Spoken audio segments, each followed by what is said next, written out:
Right. ఈ మధ్య సతీష్ గారు వైసీపీ నేతల్ని వరుసగా కేసులు వెంటాడుతూ ఉన్నాయి. ఇప్పటికే సీదిరి అప్పలరాజు రిమాండ్లో ఉన్నారు. తమ్మినేని సీతారాం మాజీ శాసనసభ స్పీకర్ ఆయన అబ్స్కాండ్లో ఉన్నారు. జోగి రమేష్ మీద గృహ హింస అలాగే హత్యాయత్నం కేసు కూడా నమోదైంది. ఇప్పుడు రోజా మాజీ మంత్రి ఆర్కే రోజాపై కేసు నోటీసులు కూడా ఇచ్చారు. 30న హాజరు కావాలని ఆ నోటీసుల్లో పేర్కొన్నారు. సో రోజా వైసీపీ అధికారంలో ఉండగా ఏ రకంగా చంద్రబాబు మీద, లోకేష్ మీద, పవన్ కళ్యాణ్ మీద మాట్లాడారో చూసాము. ఆ తర్వాత రెడ్ బుక్ లో రోజా పేరే ముందుంది, ఫస్ట్ టాప్ 5 లో అని చెప్పి పెద్ద ఎత్తున ప్రచారం జరిగింది. రోజా అరెస్టు. అప్పుడు పర్యాటక శాఖ మంత్రిగా చాలా అవినీతికి పాల్పడింది కాబట్టి కోట్ల రూపాయల అవినీతి అవకతవకలు జరిగాయి కాబట్టి రోజా అరెస్ట్ అవుతుంది అని చెప్పి జనసేన నేతలు కూడా చాలా మంది అన్నారు. కానీ ఇప్పటి వరకు అటువంటిది ఏమీ జరగలేదు. ఇప్పుడు తాజాగా మరోసారి ఈ అంశం చర్చకు వచ్చింది. నోటీసులు ఇచ్చారు, 30న విచారణకు హాజరు కావాలన్నారు. రోజా అరెస్ట్ అవుతారు అనేది జరుగుతున్న ప్రచారం ఏంటి, ఏమంటారు? ఇక్కడ ఇష్యూ ఫస్ట్ ఎందుకు నోటీసులు ఇచ్చారు, ఎందుకు కేసు నమోదైంది అనేది మొదట మనం వివరించి చెప్దాం. సమస్య ఏమైందంటే వైఎస్ఆర్ కాంగ్రెస్ పార్టీ అధినేత మాజీ సీఎం జగన్మోహన్ రెడ్డితో పాటు పార్టీ నేతల కుటుంబాల్లో ఉన్న మహిళలపై ఒక ప్రముఖ పత్రిక అవాస్తవ కథనాలు ప్రచురించిందన్నది వైసీపీ చేసిన ప్రధాన ఆరోపణ. దానికి నిరసనగా తిరుపతి నగరంలో రోజా అలాగే బోమన కరుణాకర్ రెడ్డి వీళ్ళ ఆధ్వర్యంలో ఆ పత్రిక ప్రతులను దహనం చేస్తూ ఒక నిరసన చేపట్టారు. ఇది కేసుకి ప్రధానంగా కారణమైంది. అంటే శాంతి భద్రతలను విఘాతం కలిగించారన్న నెపంతో పోలీసులు కేసు నమోదు చేశారు. అందరితో ఆగకుండా ఈ 30వ తేదీన తిరుపతి ఈస్ట్ పోలీస్ స్టేషన్లో విచారణ అధికారి ముందు హాజరు కావాలని స్పష్టమైన ఆదేశాలు ఇచ్చారు. ఒకవేళ నిర్ణీత సమయానికి హాజరు కాకపోతే బిఎన్ఎస్ఎస్ సెక్షన్ 35(3) కింద ముందస్తు సమాచారం లేకుండా నేరుగా అరెస్ట్ చేయాల్సి వస్తుంది అని చెప్పారు.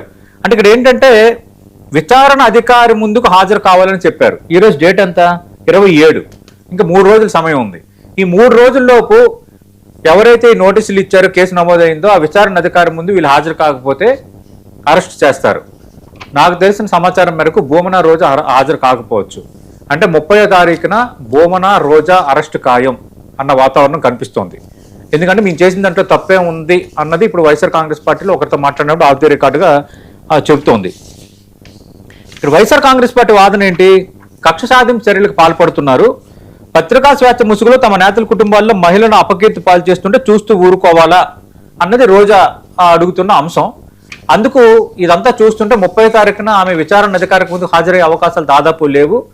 హాజరు కాకపోతే ముందస్తు సమాచారం ఇవ్వకుండా, చూడండి అక్కడ బిఎన్ఎస్ కొత్తగా వచ్చిన బిఎన్ఎస్ఎస్ సెక్షన్ 35(3) కింద నోటీస్ ఇచ్చారు రోజాకి. రోజా మేమేం తప్పు చేశాము, మా కుటుంబాల్లో మహిళలపైన పత్రికా స్వేచ్ఛ పేరుతో కథనాలు రాస్తారా, నేను చేసింది తప్పేంటే నాకు క్వశ్చన్ చేస్తున్నారు. అంటే విచారణ అధికారికి ముందు హాజరు కారు అనేది మనకు తెలుస్తోంది. ఈ నేపథ్యంలో 30వ తారీఖున విచారణ అధికారికి ముందు రోజా బోమన హాజరు కారు. ప్రత్యేకంగా రోజా అరెస్ట్ ఖాయం. ఎందుకంటే ఆ నోటీసులు ఏం చెప్పారు? మీరు హాజరు కాకపోతే బిఎన్ఎస్ఎస్ సెక్షన్ 35(3) కింద ముందస్తు సమాచారం లేకుండా నేరుగా అరెస్టు చేయాల్సి వస్తుంది అని నోటీసుల్లో తీవ్ర హెచ్చరికలు జారీ చేశారు. రోజా అరెస్టు దాదాపు ఖాయంగా కనిపిస్తోంది. అసలు రోజా మీరు ఇందాక అన్నట్టుగా ఒక నటిగానే కాకుండా ఆమె రాజకీయాల్లోకి వచ్చిన తర్వాత కూడా ఫైర్ బ్రాండ్, టీడీపీలో ఉన్న, వైఎస్ఆర్ కాంగ్రెస్ పార్టీలో ఉన్న, మంత్రిగా ఉన్న ఆమె చేసిన వ్యాఖ్యలు కొంత దుమారం రేపిన సందర్భాలు ఉన్నాయి. అలాగే బయట కూడా వివాదాలు, అంటే ఆమె నటిగా ఉన్న తర్వాత జబర్దస్త్ జడ్జిగా ఉన్న, అలాంటివి కూడా కొన్ని వివాదాలు కారణమైన పరిస్థితి మనకు కనిపించింది. కానీ రోజా ఖచ్చితంగా మేము అధికారంలోకి వస్తే రోజా అరెస్ట్ ఖాయం, టార్గెటెడ్ లిస్ట్లో రోజా కూడా ఉంటారు అని టీడీపీ నేతలు చాలా సందర్భాల్లో మాట్లాడారు. అలాగే ఆ చిత్తూరు తిరుపతి సభల్లో కూడా వచ్చేది మేమే రోజా గుర్తుపెట్టుకొని చాలా అగ్రనేతలు కూడా మాట్లాడారు. అందుకు ఇది రాజకీయ కక్ష సాధింప అంటే ఒక రకంగా కక్ష సాధింపని పూర్తిగా అనలేము.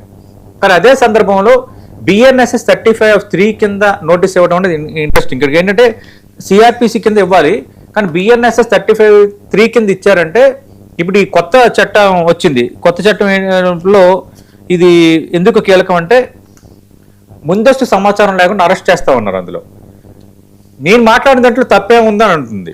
కానీ రోజా ఆమె విచారణ అధికారికి ముందు హాజరు కాదు కాబట్టి ఖచ్చితంగా అరెస్ట్ అవ్వడం ఖాయం అనేది కనిపిస్తోంది. ప్రశ్నించే గొంతులు నొక్కేందుకు కేసులన్నీ వైఎస్ఆర్ కాంగ్రెస్ పార్టీ అన్న ఖచ్చితంగా ఆమెను అరెస్ట్ చేస్తారు. అరెస్ట్ చేసిన తర్వాత పరిణామాలు ఎలా ఉంటాయి, రాజకీయంగా వైఎస్ఆర్ కాంగ్రెస్ పార్టీ ఇష్యూని ఎక్కడి వరకు తీసుకెళ్తుందనేది ఆసక్తికరం. ఇప్పుడు అందరూ ఎదురు చూడాల్సింది ఏంటంటే ఏపీ రాజకీయాలు ఈ 30వ తేదీ డెడ్ లైన్ అనేది పెద్ద హాట్ టాపిక్.